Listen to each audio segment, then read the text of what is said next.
There are debts you pay with blood. There are debts you pay with silence. This is the heavier one. Deep in the borderlands, where Apache memory meets white ambition, a warrior found something holy lying spoiled beside a dying creek. He could have left it. He could have left her. Instead, he stayed, and the price was carved not in flesh, but in the thread that tied him to his people, severed by a name spoken once under starlight. The land kept its water. He lost his place in it. Before we walk the long shadow that followed, hit like. If this already pulls at you, and drop a comment. Where are you right now as the story begins? The wind had died without warning. One moment it was there scouring the high plain, lifting dust in thin veils across the dry grass. The next, it simply stopped. No gradual fade, no last sigh through the cedar. Just absence. The birds quit calling at the same instant, as though something heavier than silence had settled over the land. Tano felt it in his ribs, first a stillness so complete it pressed against his breath. He was crouched near the creek, where the water came thin and cold out of the white mountains, checking old sign a buck's track from 3 days back, half filled with blown sand. His fingers brushed something that did not belong. A scrap of white cloth frayed at the edges, caught on a low branch of mesquite. Not cotton settler weave, not trade calico. Something older, finer once now stained with earth and time. He knew it the way a man knows the shape of a knife without touching the blade. White painted woman's color. A piece of what should never have left the hands of the women who kept the ceremony. He did not lift it. He only looked. The cloth had been moved, not torn by wind or thorn, but deliberately placed and then left. A boot print's square-toed heavy heel pressed into the soft bank beside it. White man's boot. The track led east toward the flat stretch where the white woman's fences ran thin against the horizon. Tano stayed low. His pulse was steady, but something colder moved behind it. The land remembered things men forgot. Touch a thing that belonged to the spirits, and you carried the weight home.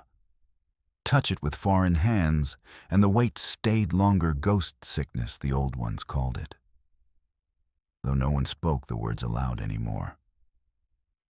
A man could wake coughing blood, or worse wake to find the people around him turning away, because they felt the shadow on him.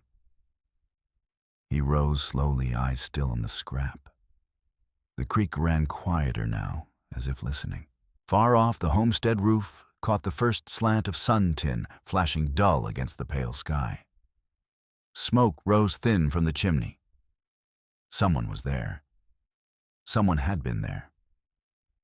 Tano's hand hovered near the cloth, then drew back.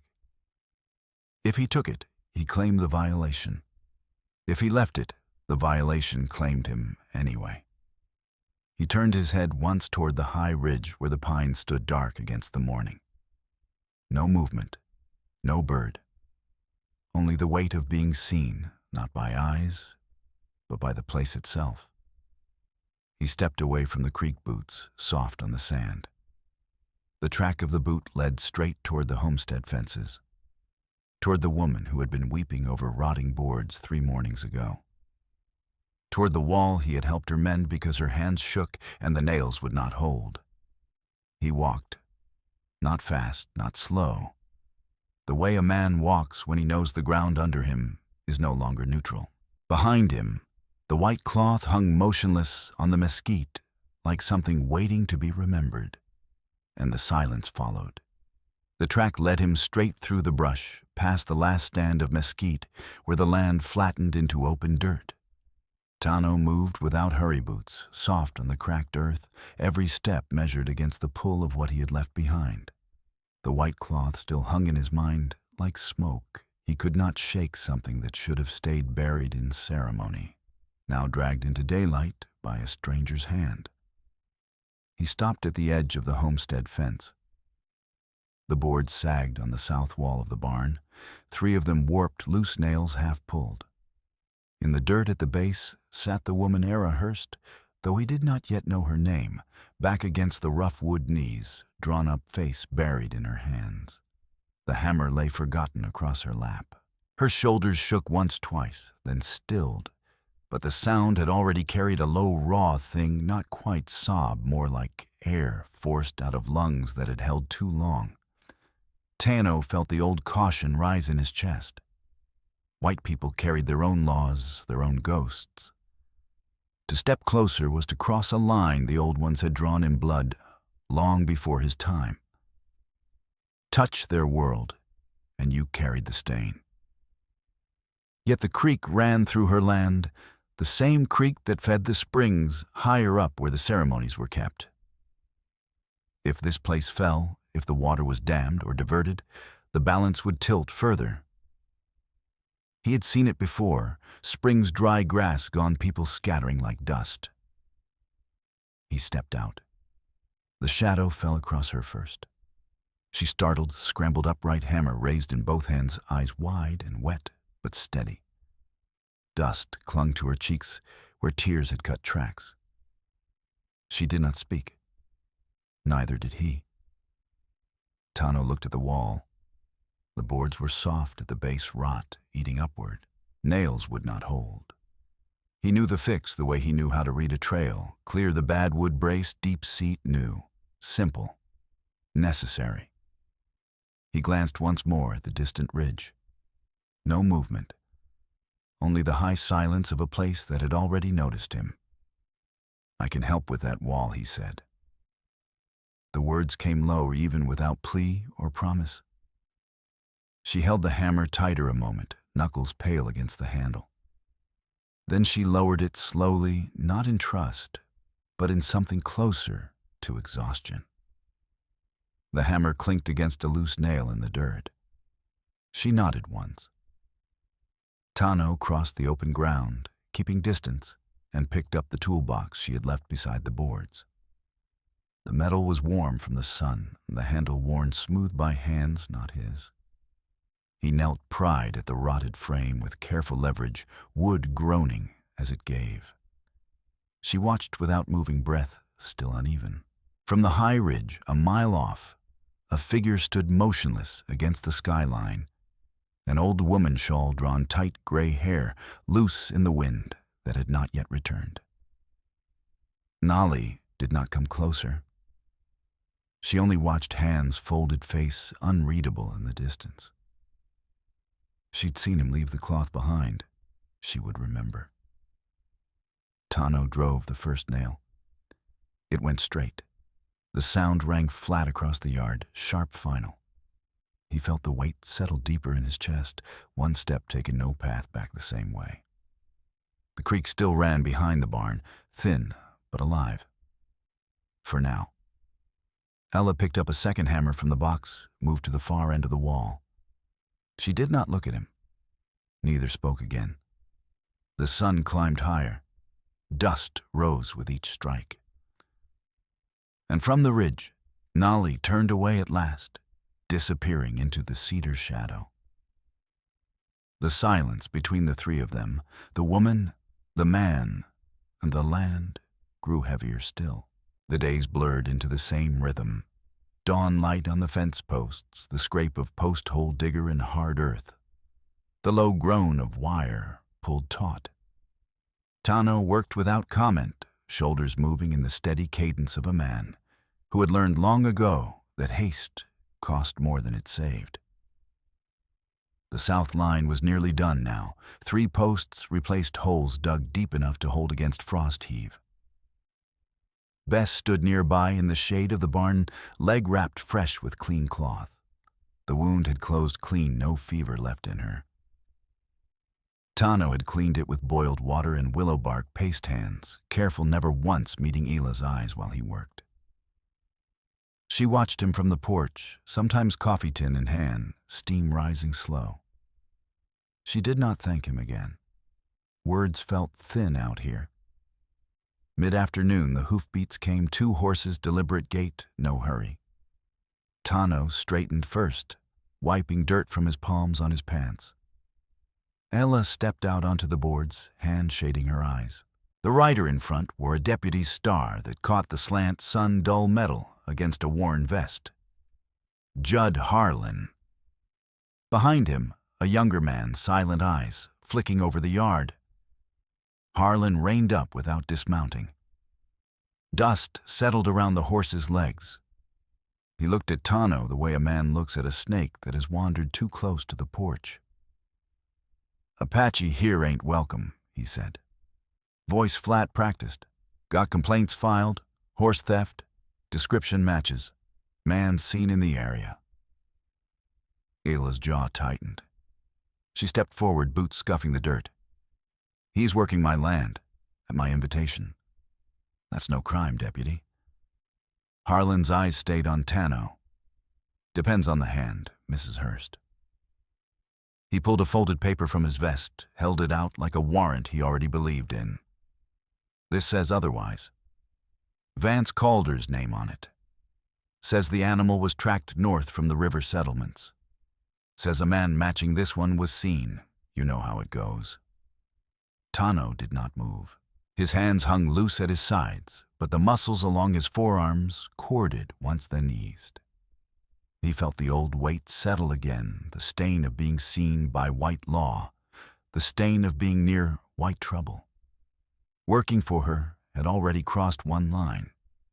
Staying longer crossed another. The old ones would say a man who walked too long among outsiders carried their sickness home. Blood ties thinned, names forgotten. The people far north would hear eventually. They always did. He wanted to walk away now.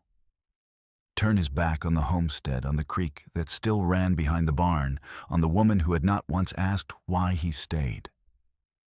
Walk until the ridge swallowed him and the land forgot his steps. Keep what remained of his name clean. But the creek was low already. Calder's men had been seen digging test holes upstream. If this place went, the water went with it.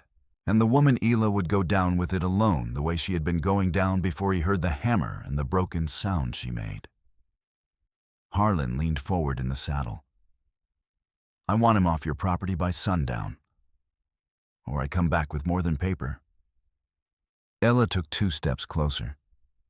Her voice came steady, though her hands trembled at her sides. "He stays." The words hung in the dust. Harlan's mouth twitched, something between amusement and warning. He looked at Tano one last time, slow and deliberate, then wheeled his horse. The younger man followed without a word. Hoofbeats faded down the approach road. Ella exhaled, breath shaking at the edges. She did not turn to Tano right away. He stood where he was, eyes lifted past the ridge to where the white mountains rose dark against the sky. Nolly was there again, small figure on the high ground shawl, drawn tight, motionless. She had seen the paper, seen the star, seen him stay. She did not wave, did not call. She only watched. Tano felt the ground shift under him, not in earth, but in something deeper. The choice had been made, without words. He turned back to the fence post, still waiting in the dirt. Lifted the digger, drove it down once hard. The metal rang against stone. Ella walked back to the porch, sat on the top step, elbows on knees. She stared at the horizon where Harlan had gone. Neither of them spoke. The sun slid lower. Shadows stretched long across the yard. And on the ridge, Nolly remained a quiet witness to what could not be undone. The afternoon sun hung low copper red, throwing long shadows across the yard. Smoke still clung to the air, sharp, acrid, the smell of scorched pine and damp earth, where water had finally beaten the flames back. The shed's south wall stood blackened boards, charred to charcoal in places, but the frame held. Tano knelt in the ash, sifting through the debris with slow, deliberate hands. Ella worked opposite him, stacking salvageable lumber breath, coming in short huffs through the cloth tied over her nose. Neither had spoken since Lyle Tatum rode out an hour earlier. The man had left his offer on the porch rail like a folded threat paper, crisp, ink-fresh, numbers neat. Enough to clear the mortgage, settle the fake lien, pay her way off this ground. Ela had not touched it. Tatum had smiled the thin smile of a man who knew patience was a weapon, then turned his horse and left without another word. Tano's fingers brushed something that did not belong in the ash. He paused. A corner of white cloth, half-buried edges, curled black from heat. The same cloth, the same faint weave he had seen by the creek days earlier. White painted woman's color. It should have been kept in buckskin, passed hand to hand in ceremony, never left to wind or fire. Now it lay here, fouled by flame and the hands that had set it. He lifted it carefully between thumb and finger, as though the fabric might still carry breath. The cloth was warm, yet holding the day's heat. A small tear ran through the center, jagged, deliberate. Someone had placed it against the shed wall, wrapped around kindling, then struck the match.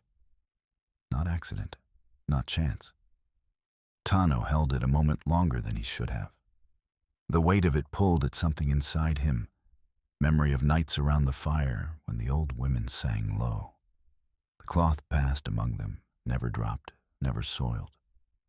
To touch it now, after fire, after white hands, was to carry the violation further. The people far north would sense it eventually. Honor thinned like creek water in drought. Names lost meaning when a man walked too far from the springs. Ayla straightened across the pile of boards. She saw what he held, but did not ask.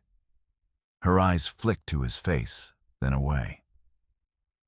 She turned back to the lumber, lifted a plank, set it aside with a dull thud. Tano folded the cloth once small and tucked it inside his shirt against his chest. Not to keep, not to hide. To carry the evidence of what had been done. To remember. He rose dusted ash from his knees. The creek murmured behind the barn, lower now, the sound thinner than yesterday. Upstream, Calder's men had been seen again, stakes, driven shovels, biting earth. If the water slowed more, the springs higher up would feel it. The balance would shift. The people would feel it too. He wanted to leave. Walk north until the homestead was only a memory, until the stain faded from his steps. Keep what remained of his place among the living. But the creek ran through her land. And she was still here, breathing hard hands, raw from pulling nails, refusing to bend. Tano picked up the hammer again, drove a nail into the new brace. The ring carried flat across the yard. Ella watched him a moment, then returned to her work. No words passed between them. From the ridge, Nali stood where she had stood before, small against the darkening sky shawl drawn tight. She had not moved closer. She did not need to. Tano glanced once toward the mountain. The white cloth lay warm against his skin. He did not let it fall. The sun slipped lower. Shadows merged with the ash underfoot, and the silence between them thickened, waiting for what came next. The moon hung low, a thin silver blade over the ridge. Night had come cold and clear. No wind to stir the grass, only the faint gurgle of the creek where it narrowed at the homestead boundary. Tano moved through the dark without lantern boots, finding the familiar path by feel alone. The air tasted of dry earth and pine resin, sharp in the lungs. He had not slept. The white cloth still rested against his chest, folded small, its warmth long gone, but the weight remaining. He reached the place where the water bent east, away from the homestead fences toward the higher ground the people had once called their own. The creek ran thinner here than yesterday, barely a handspan deep in the channel stones, showing pale along the banks. Fresh cuts scarred the opposite shore, straight lines of disturbed soil stakes, driven at intervals, the earth piled neat beside shallow trenches. Calder's men had been here after dusk. Not deep yet, but enough. enough to pull more away each day, enough to starve the springs farther up. Tano knelt at the water's edge. He dipped a palm, let the cold run between his fingers. It felt thinner, slower, like breath leaving a body. Upstream the bison, the small meadows where deer had come in, winter would feel it first. Then the women carrying water. Then the children. The people far north would not blame him outright. They would simply turn away when his name was spoken. Survival demanded it. Water was life. A man who let it slip to white hands could not be trusted to keep what remained. He rose, eyes scanning the dark. No movement.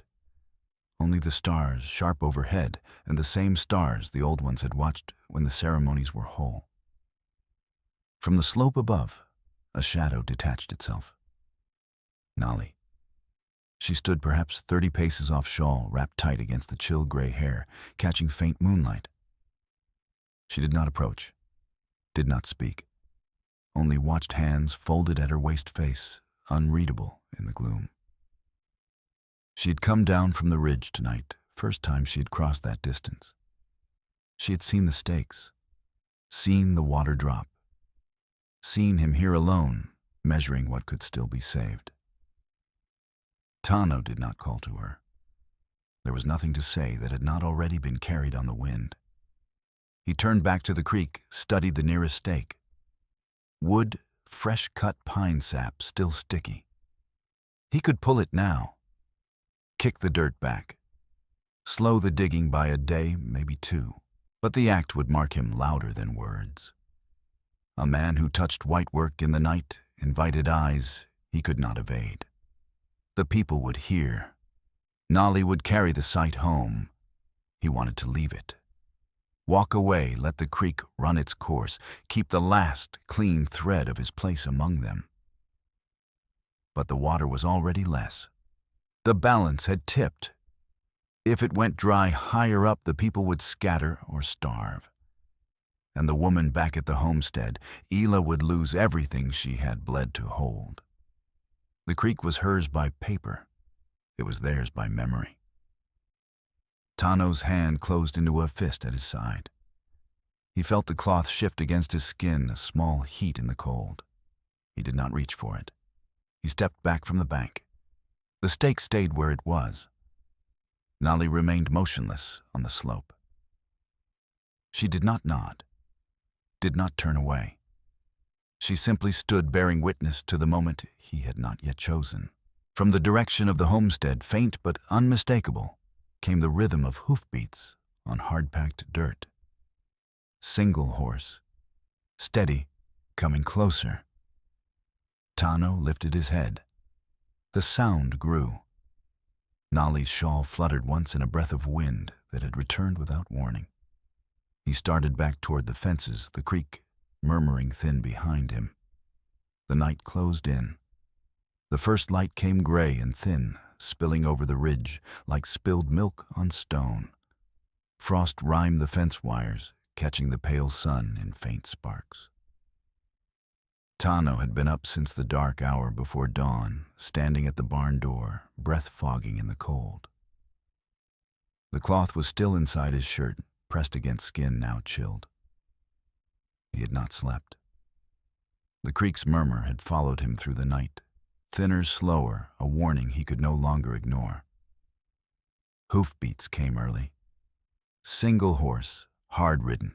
Judd Harlan appeared at the end of the approach, rode coat collar turned up against the frost face set like weathered oak. He carried no paper this time, only a folded document tucked in his vest, the corners showing white as bone. Behind him, the land lay quiet, no wind yet risen. Ayla stepped out onto the porch, coat thrown over her shoulders, hair still loose from sleep. She saw Harlan and straightened. Tano moved without sound, placing himself between her and the horse. Not close, not blocking, just there. Harlan reined up. The horse blew steam flanks, dark with sweat despite the cold. New papers, Harlan said. From Austin, lien filed proper. Debt from the husband's estate, Tennessee supplier. Title's clouded till it's cleared. Means you can't sell, can't refinance, can't do much of anything but wait for the bank to foreclose. And Mr. Calder's still willing to take it off your hands. Clean. Hila's hand tightened on the porch rail. Wood creaked under her grip. Harlan's eyes slid to Tano. And this one Apache's got no place here. Law says so. Tribe won't stand for it. Neither heard the talk in Caldwell. Man works for whites, touches what ain't his, they cut him loose. Water's dropping upstream. People feel it. They'll blame him first. Tano stood motionless. The words landed without echo, but he felt them settle in the hollow places. The people far north had already begun to turn. Nolly had carried the sight. Water's seeding ground meant hunger. Hunger meant choices no one wanted to make. A man marked by white law and white fire could not be sheltered. Not when the springs themselves were at stake. He reached inside his shirt. Fingers closed on the folded cloth. He drew it out slowly, holding it between thumb and forefinger as though it might still burn. The white fabric caught the gray light-stained torn edges, blackened from the shed fire.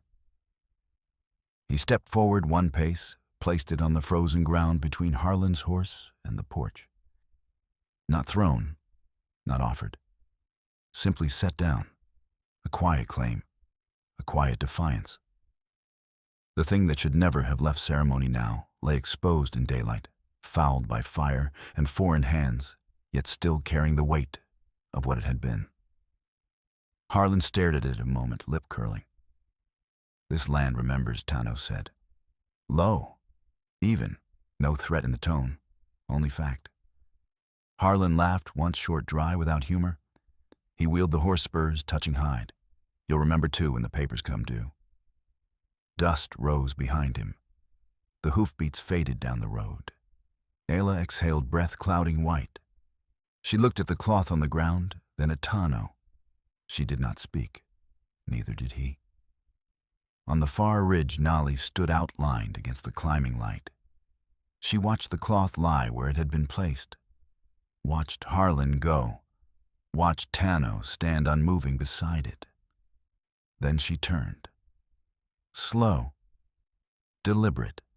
Her shawl caught the first real sun, and she stepped into the cedar shadow, disappearing from sight. The cloth remained on the frozen earth. No wind stirred it. Tano did not pick it up. The silence stretched heavy as the frost itself. And somewhere upstream the creek ran a little less. The evening settled cold and still, the last light bleeding out of the sky in thin streaks of red. Tano walked alone to the creek where it curved closest to the homestead, the place the water came clearest from the white mountains. The banks were darker now, stones exposed higher than yesterday, the current a mere whisper over gravel. He carried nothing but the folded cloth and a small pouch of cedar and sage-dried leaves gathered long ago, kept for times when words failed. He knelt at the water's edge. The frost had not yet formed here. The ground still held a faint warmth from the day. He spread the white cloth on a flat stone, edges blackened and frayed the stain of fire and foreign touch plain in the fading light. He did not look at it long. Instead, he opened the pouch, pinched a small amount of the herbs between thumb and finger, placed them in a shallow depression he scraped in the dirt. He struck flint once. Spark. Flame took the dry leaves, slowly smoke, rising thin and bitter curling toward the darkening east. The scent filled his lungs, sharp, familiar, carrying memories of fires where the old women had sung low and the mountain spirits had been called without fear. He fed the fire another pinch. The smoke thickened, drifting over the creek like breath. Tano stared into the small flame. His voice came low, almost lost in the crackle. He spoke the name. Not loud, not pleading. Just once the forbidden syllables slipping out like stones dropped into still water. the name of one who had gone before gone, in the old way taken by fever in a winter long past. The name that should never cross living lips. To speak it was to call the ghost back, to invite the sickness that clung like smoke to the one who dared. The people said it broke the circle, cut the thread. No ceremony could mend what was severed by such words. The flame flickered higher for a moment, as if listening. Tano did not flinch. He watched the smoke rise toward the ridge where the white mountains loomed black against the stars beginning to show. This was the last request he could make. Strength for the creek, strength for the water that fed the springs higher up, strength for the woman who still fought to hold this ground. He asked without promise of return. He asked because the creek was dying and the balance had already cracked. From the slope above, closer than before, Nali stood half hidden in the cedar shadow. She had come down in the twilight, silent as always. She watched the small fire, watched the smoke, watched him speak what should not be spoken. Her face showed nothing, no anger, no sorrow. Only the stillness of one who bears what must be borne. Tano let the herbs burn to ash. He gathered the gray remnants in his palm, warm still, and let them sift between his fingers into the creek. The water took them without sound, carrying the fine dust downstream. He whispered once more words too low for even the night to hold, then pressed his hand flat to the stone where the cloth lay. The fabric was cool now. He did not fold it again. He left it there open to the sky. He rose. The creek ran on thinner yet. Nali turned away. She stepped back into the dark without haste, her shawl blending with the night until she was gone. From the homestead, faint but growing, came the creak of wheels on the approach road. A buggy lantern light swaying. Doc Harlan riding out after dark. Tano stood a moment longer, eyes on the mountains. The name he had spoken lingered in the air like smoke that would not clear. He walked back toward the fence's boots, soft on the frozen grass. The creek kept its thin murmur behind him, and the night closed heavier than before. The morning broke sharp in cold frost, thick on the fence wires like rime on old iron. Sunlight cut low across the yard, throwing long shadows from the barn and the porch. Tano stood near the shed wall they had rebuilt, arms folded, the charred cloth folded small in his pocket. He had not touched it since the creek last night. The creek itself ran clearer now, deeper, the sound stronger against the stones. But the change felt distant, like a gift he had no right to claim. Ayla was on the porch, coat buttoned high, coffee tin steaming in her hands. She watched the approach road. The creak of buggy wheels came first, then the sway of lantern light still burning in the gray dawn. Doc Harlan drove alone, Rain's loose face set in the careful calm of a man who had read the papers twice before riding out. Behind him, Judd Harlan appeared on horseback, coat open hand, resting near the pistol at his hip. The deputy's eyes flicked over the yard, settled on Tano, then narrowed. He reined up short, horse sidestepping in the frost. Doc Harlan stepped down from the buggy boots, crunching on the frozen ground. He carried a thin packet of documents tied with twine. No flourish, no ceremony. He walked straight to Ayla, handed her the top sheet. Circuit judge signed it last night, he said. Lien from Austin dismissed. No record of the Tennessee debt. Business dissolved 4 years before your husband ever dealt with them. Phony from the start, and the arson report torch fragments placement timeline enough for an inquiry. Calder's name tied to it now. No more digging upstream, no more papers. Not today. Ella took the sheet. Her fingers left faint marks in the frost on the paper. She read without expression, then looked up at Judd Harlan. Harlan's hand had moved to the pistol grip. His voice came low, rough. "This don't change a thing. Apache's still here." Law says Doc Harlan stepped between them. Law says stand down, deputy. Orders clear. You draw that iron, you're the one facing a judge. Harlan's eyes stayed on Tano. The deputy's breath came in short clouds. He looked at the ground where the cloth had lain yesterday, gone now, but the place still marked by frost. Then he looked at Tano again. "People talk," Harlan said. "Your own kind won't take you back. Water's coming back, but they'll remember who touched what shouldn't be touched. Ghost on you now. They'll feel it." Tano did not answer. He reached into his pocket, drew the cloth out once more. The fabric was stiff with cold edges frayed darker. He held it loosely at his side, not raised, not offered. Just there. The small weight of it pulled at his arm like a reminder of the name he had spoken last night. The name that had cut the last thread clean. Hila glanced at him. She saw the change, the deeper quiet in his stance, the way his eyes no longer searched the ridge for Nolly. She did not ask. She only stepped closer to his side shoulder, almost touching his. Harlan stared at the cloth a long moment. His hand eased off the pistol. He spat once into the frost, turned his horse, and rode out without another word.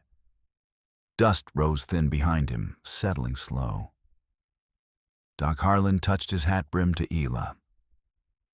"I'll see the bank gets the word. You're current now. Keep it that way." He climbed back into the buggy, turned the team, and left at a walk. Hila exhaled. The steam of her breath mingled with the cold air. She looked at the creek beyond the barn, running stronger, the sound of it carrying clear across the yard. She looked at Tano. His hand still held the cloth fingers steady, but knuckles pale. He let his gaze follow the water upstream toward the mountains. The ridge was empty. No small figure in the cedar. Nolly had come last night, watched the fire die, watched the ash go into the creek. Then she had gone. Tano's hand trembled once small, almost imperceptible when his thumb brushed the charred edge. He closed his fingers around the cloth, pressed it back into his pocket. Ella stepped off the porch. She walked to the fence line, looked out at the land that was hers again. Tano followed at a distance, boots quiet on the frost.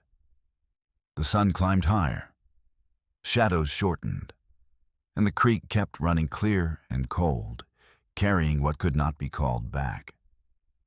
The spring of 1876 came gentle after the hard winter, the kind of season that arrived without fanfare. The east field stood green, and even rows of wheat stretching long under the morning sun, heads nodding in the soft wind that carried the scent of turned soil and new growth. The creek ran full again, banks thick with grass water clear and steady over the stones. It had taken months for the flow to return, months of watching the level rise slow, day after day, as the upstream digging stopped and the ground settled. Hila stood at the field's edge, coffee tin warm in her hands, steam rising thin into the cool air. The wheat moved in quiet waves, a living thing that had taken root against all the odds. She breathed deep, tasting dust and green, feeling the ache in her shoulders from yesterday's work ease a little. The homestead looked different now. Barn straight fences tight, she'd rebuilt solid.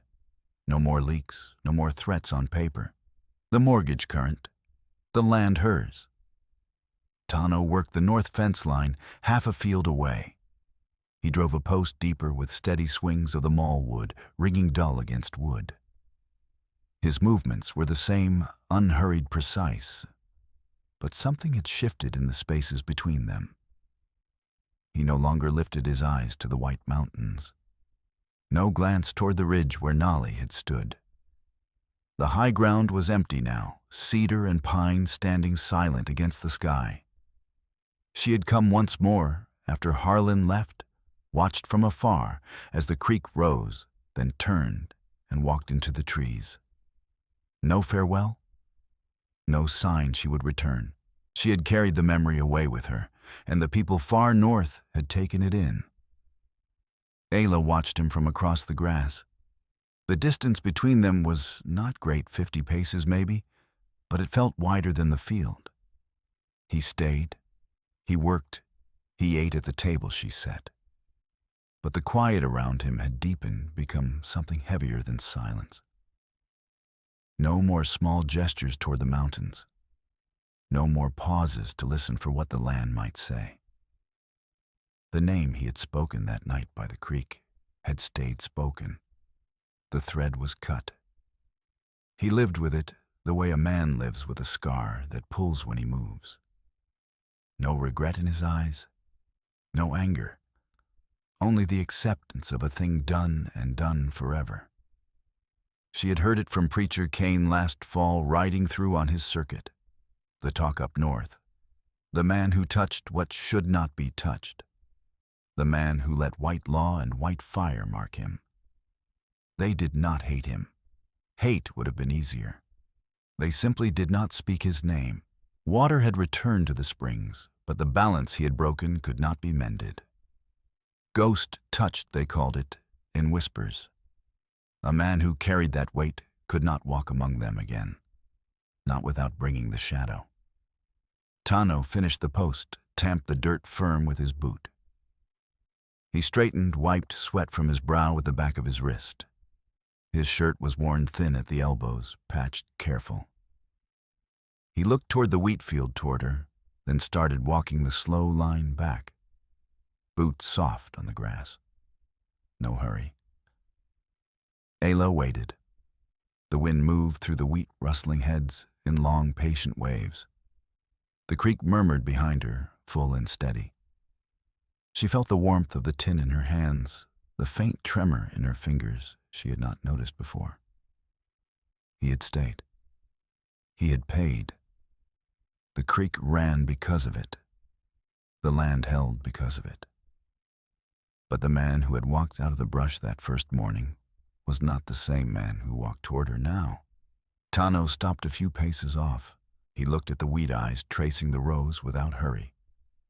No words came. None were needed. Ella lifted the tin to her lips, took a slow sip. The coffee had gone lukewarm. The wind rose a little, carrying the scent of earth and green across the field. Nolly did not appear on the ridge. She had not appeared in months. Tano stood beside Ayla, shoulder to shoulder, the distance between them measured in silence. The wheat nodded on, and the creek kept its steady run, carrying what it had always carried, indifferent to the names it had heard spoken or left unspoken. The sun hung low over the ridge, a dull copper disk bleeding into the horizon. Shadows stretched long across the wheat field, turning the green rows to gold at the edges. The wind came soft from the west, carrying the scent of warm earth and cut grass, rustling the heads in slow, patient waves.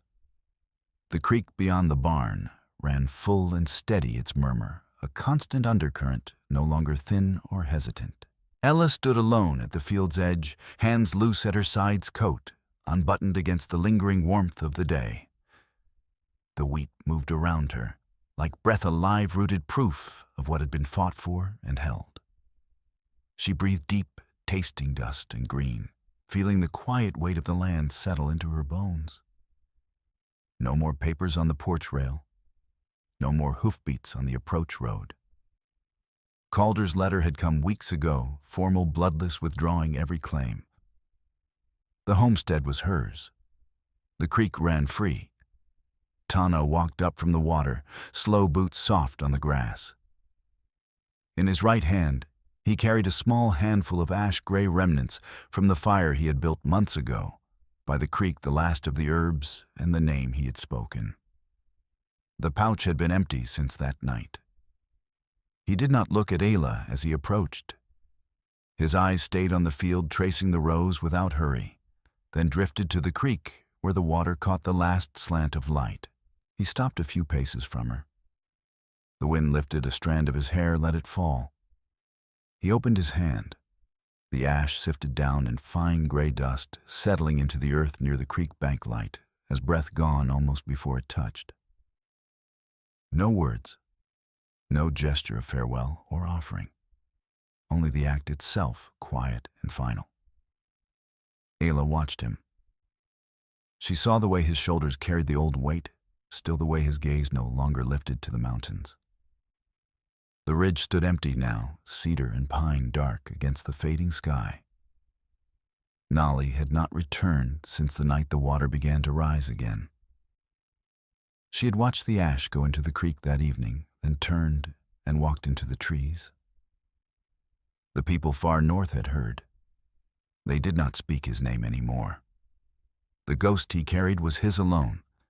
No ceremony left to burn it away, no fire strong enough to mend what he had broken by speaking what should stay silent. Tano let the last of the ash fall. His hand closed empty. He looked at the creek, clear full running as it had before the digging began. Then at the wheat field green and strong under the dying light. He did not smile. He did not sigh. He simply stood, accepting the place he had chosen, the scar he carried, the silence that had become his name. Ayla felt the distance between them, not wide but deep. He had stayed. The land held because of it. The creek ran because of it. But the man who had stepped out of the brush that first morning had paid a price she could not touch, could not mend. She knew it in the way he no longer looked to the high ground, in the way his hands moved slower when no one watched. He turned. Without a word, he started back toward the creek boots, leaving faint prints in the soft earth. His shadow lengthened ahead of him, merging with the dusk that crept up from the water. Ayla watched him go. She did not call. She did not follow. The wind rose a little, moving through the wheat in long, easy breaths. The stalks bent and rose, whispering secrets the land kept to itself. The sun slipped below the ridge. The field darkened to deep green, then black. Tano's figure faded into the twilight at the creek's edge, becoming part of the shadow that lay over the water. Ayla stood a moment longer alone, with the wind and the quiet land. Then she turned toward the house. The creek kept its steady run. And the night came down without answer. Finally, let me send my deep thanks to you. Thank you for listening, and for allowing this story to speak to your heart. The Wild West still holds countless truths, some painful, some tender, all worth remembering. Stay with us, subscribe, comment, and invite others to discover these untamed stories. From our hearts to yours. Thank you for being part of this journey. Aviso legal barra disclaimer. Each story shared here is produced for storytelling enjoyment. Certain scenes may include fictional or dramatized elements inspired by historical circumstances. Although AI tools assist us in visuals narration and script development, the emotional tone, editing, and quality control are conducted by people to ensure meaningful experiences. We fully uphold YouTube's policies, using no deceptive recreations or impersonations of real individuals. All creative resources are properly licensed. Unauthorized copying, re-uploading, or remixing is not permitted. Thank you for supporting the effort behind every episode we create.